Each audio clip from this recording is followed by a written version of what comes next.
Jy het die profete doodgemaak wat ek na jou toe gestuur het. Hoe dikwels wou ek jou kinders by mekaar maak, soos hen, kykens by mekaar maak, maar julle wou nie.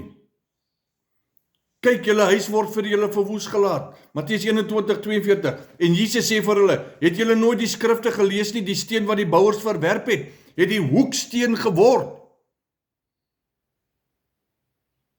Hy het van die Here gekom en is wonderbaar in ons oë. Hier praat hy van homself. Die bouers, of die sogenaamde bouers, verwerp vandag nog die hoeksteen. Jesus Christus word vandag nog nie geërken nie.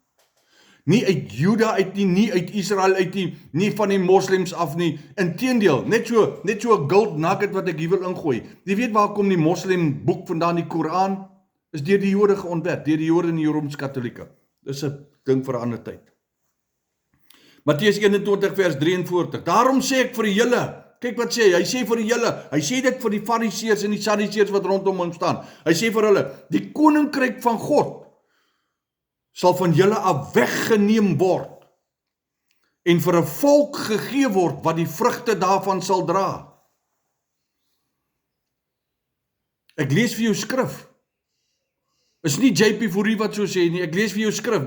Die Joodse geskiedskrywer Flavius Josephus, hy beskryf hierdie verwoesting van die tempel in sy werk, en ek gaan tot vir jou sê, gaan lees die boek The Jewish War, boek 6.9, gaan lees hom.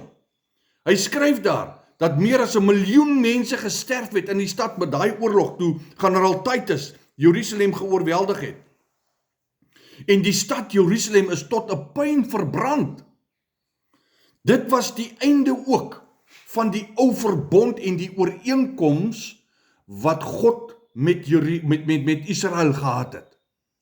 Nou kom Jesus, of nou kom die apostel Paulus daar in die boek Korinte.